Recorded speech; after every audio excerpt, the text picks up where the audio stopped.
may want to add an addition or tear down a wall and expand the living room or whatever. But we would do that because somebody else built this house. We bought it because it's in the right geographic area, whatever the case may be. But since somebody else built it, we may want to do some changes to it. But we're talking about a house that they built. Then why would they want to change it without some outside pressure? And, you know, they talk about historic reform. When you look at the bill that originally came out of the House, it did not even get rid of the budget control board. It did not do that. Instead, it kept the budget control board and set up some other boards as well, the Department of Administration. And I can say this, I believe, because I passionately supported Governor Haley when she was running for office. But as soon as the House passed this weak, anemic bill, Governor Haley said to the Senate, get that thing passed so I can sign it. There's only one reason I can think of, folks, that would happen, and that is she wants to put a big giant check mark next to I did government, the historic government reform.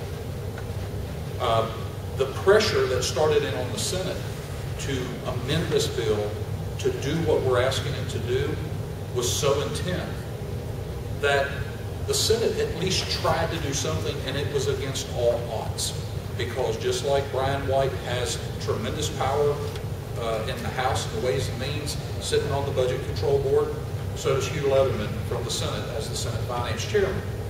So there was an incredible battle going on. And the bottom line is the citizens lost again. They did technically get rid of the Budget Control Board. They set up the Department of Administration and I think 4 additional boards. And in many cases, when you look at the way that it's written, they actually expanded their powers. They didn't give up any, they expanded. And I'll give you just one prime example. Sitting here today, none of the legislators can call you into a legislative committee and compel you to give a sworn deposition.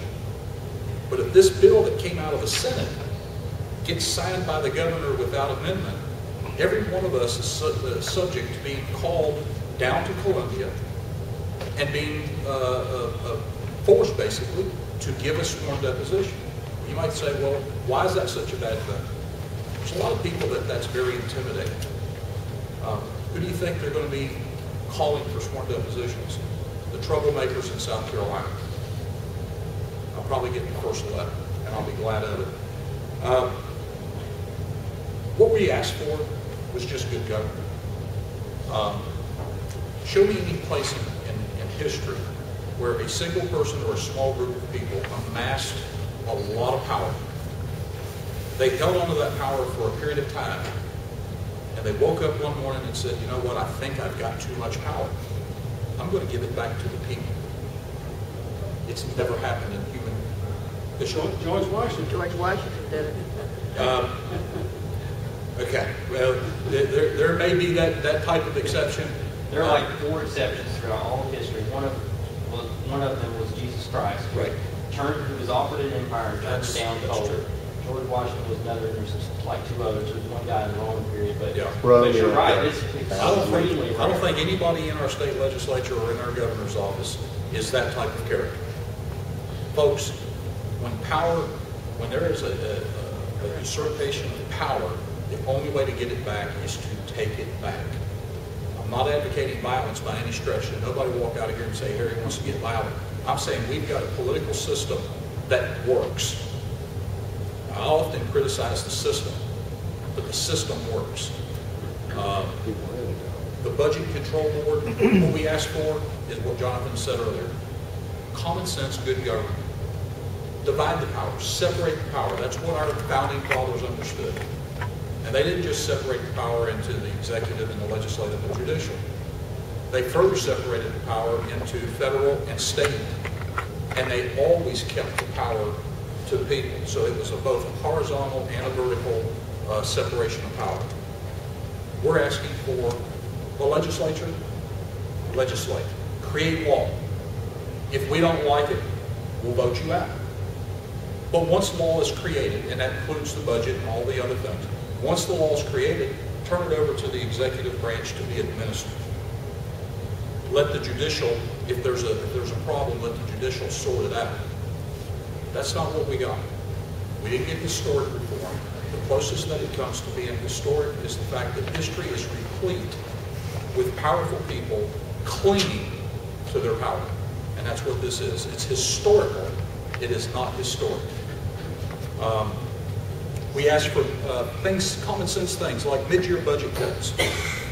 If the analysis shows that they're going to take in X number of dollars in 2012, halfway through the year, they come up significantly short. We think it's the legislature's responsibility to come back into session and decide what agencies are going to get cut and by how much. The easy thing to do is, well, we'll just do a 3%, 5%, 7% across the board. Well, things like parks and recreation, which I love parks and recreation. We go down to the lake whenever we can and we do things and all that. But parks and recreation, if we're in a bad economy, things, you can cut that more than you can, say, for law enforcement. Essential services. Having a park ranger at a park is not an essential service, let's face it. But what we got in this bill was they gave themselves an out. They said that if the legislature doesn't want to come back into session, that they can leave it up to an unelected bureaucrat who works for the state employee, to make those decisions. Who gets cut and by how much? Doesn't sound like a great historic bill so far.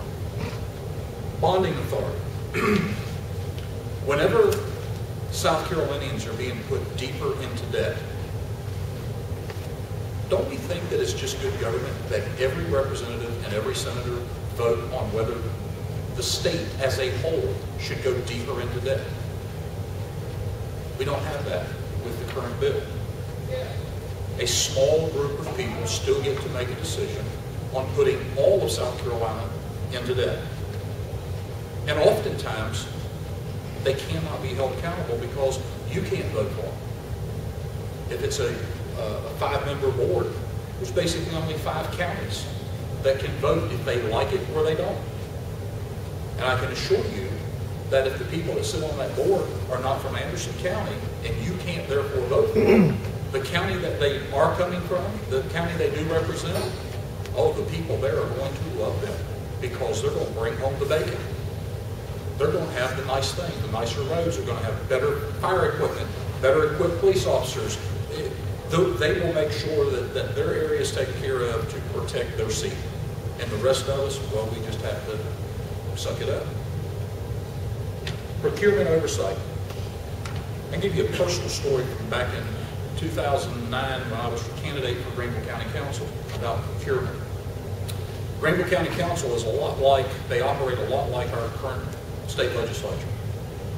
They decide, for example, if they want to build a new road or re-asphalt a road or whatever. They draw up the contract with the specifics of how many miles of road, how wide, how deep, all that kind of stuff. And then they ask for proposals.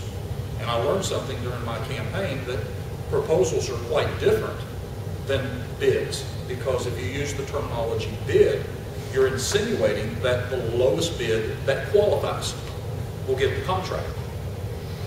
Very few counties use bidding. They use requests for proposals. And what that is 3 people have a company that can provide this service. All 3 of you write a written proposal, and then they get to look at it and say, well, he's my biggest contributor. I think he'll get the work. Now, can I back up what I'm talking about? Yes, I can. In Greenville County, one of the people that lived in the district that I was running for office called me and said, will you come over? I want to meet with you. And I did. And he put me through the ringer. Asked me every possible question that you can possibly think of. And apparently I met his approval and he said, I would like to support you. And I said, great. He goes, I have a road construction business. And I said, time out. If this is you'll support me so that you can get some favors, I don't want your support. And he said, now I know that I've picked the right person to support. Let me show you something on my computer. Turned around, he brought up a screen on his computer, and his road construction company had offered numerous proposals to Greenville County. and he showed me his competitors' proposals. And we're talking about some of them, folks, were $10 million. His quote, his proposal, $10 million less than his competitors. He never got any of the contracts. Who got taken in that deal? The lobbyists.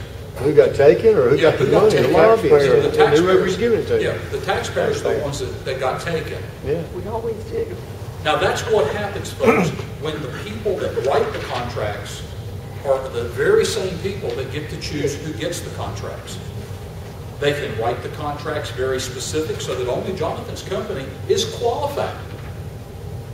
Or they can just write the contract and say, I want Jonathan to get it, regardless.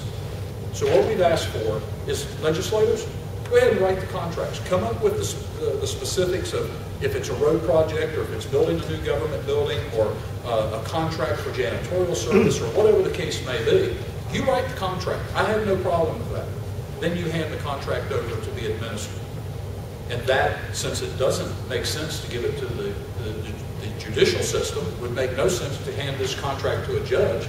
Since it makes no sense to give it to the adjutant general or the comptroller or the secretary, Curtis Loftus, treasurer, it makes no sense to give it to those people to administer. Where does it make sense to give it? To the governor's office. And that's not because I want to see more power being given to the governor. What I want to see is separation of power. It's not anything to do with the governor or the governor's office. And the Thrift Brothers get involved in something like that about 20 years ago. Yeah. They paid them off trips to Las Vegas for a gambling weekend. Mm-hmm. Yeah, I don't doubt that one bit.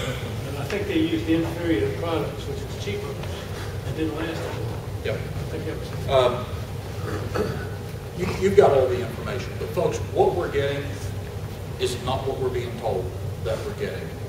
And we are making a difference. One of the things, and I may be past my time, Jonathan, one of the things that we did, we're used to hearing from legislators. Let's say that you want school choice. You contact your legislator and say, hey, I'm encouraging you as my representative or my senator to support school choice.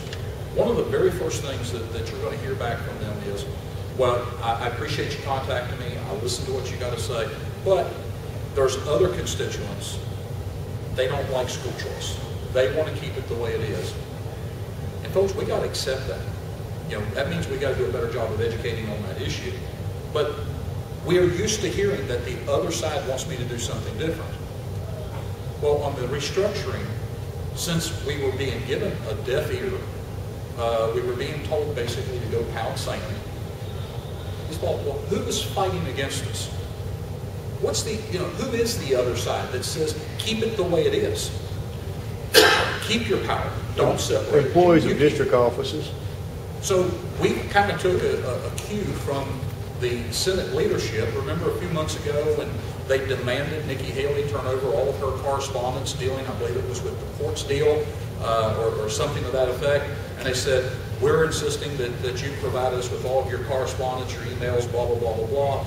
And I don't think she did, or she certainly didn't provide all of it or whatever. But we said, why don't we use the Freedom of Information and ask all of the legislators and the governor, who was the influence for you to keep the power the way it is? Now, we kind of went into this with our eyes wide open, knowing that they already had an exemption from the Freedom of Information. But folks, for us, it was a win-win. Because if they provided us with something, we would have it. We could use it. If they refused to provide us with something, then we can also make an issue out of the fact that they've exempted themselves. So for us, it was a win-win. And, I've got the Real SC Reform email account that was set up for this. I would dare to say that there's got to be somewhere around 1,500 FOIA requests that have been sent out to the various legislators and the governor. We've gotten everything back from, I did not have any communication on this. Well, think of the story that tells. If you're a legislator and you have no communication on an issue as important as this, it tells me you don't do very well in communicating. Wouldn't you have sent an email to somebody saying, hey, can you clarify this question or whatever? So folks, we got them bottled up. There's a Freedom of Information FOIA press conference, a rally that's going to be held tomorrow. I think it's at 4 o'clock at the State House. I don't think I'm going to be able to get down for it, but if you can, it's certainly something worthwhile. Don't let them sell you this bill as historic. Stay on top of them. We're gaining on it in the House. I've been told by numerous House members that if it weren't for the pressure that we're putting now on the House, they would have actually taken the reform bill up before the budget. And right now they're sitting there, they're like a deer caught in the headlights. They don't know what to do. They're being pressured by the governor. Sign this thing, get it over here. They're being pressured by the people. You better fix it before you pass it. And of course, one of the big things that we're being told is, well, if you don't let them pass it, you know, if they don't pass it, we're going to be stuck with the Budget Control Board. Folks, we've had it for what, 50 years? You know. And the other thing is, they tell us, well, they will tell you, if you haven't already heard this, if you call them about this, they'll tell you, well, you're getting 90% of what you asked for. I challenge you, if they give you that type of response, ask this question. Please tell me what the 10%